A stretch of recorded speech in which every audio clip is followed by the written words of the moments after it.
बदीन मां सिंधियाना news network जे reporter Roshandin कोरे जो मूजिब सियाहत के हथी वठण लाइ बि मोटरसाइकिलनि ते मुश्तमिल थर ऑफ रोड बाइक रैली के बदीन पहुंचण ते deputy commissioner Badin Abdul Fatahulio SSP Badin में रोहल खोसो ऐं मौजूद शहरनि पारां शानदार आजियां 95 मोटरसाइकिलुनि ते मुश्तमिल रैली मथां गुलनि जी वर्खा सिंध जी सुखड़ी अजरकनि जा तोहफ़ा पिण ॾिना विया।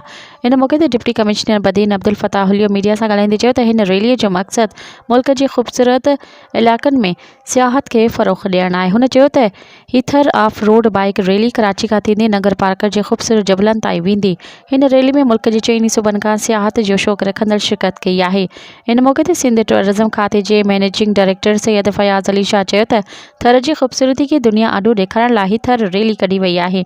हिन रैली में 2 औरतूं बि शामिल आहिनि। हुन चयो त सियाहत खे फ़रोग़ ॾियण लाइ सिहत खातो बहितरीन उपाउ वठी रहियो आहे।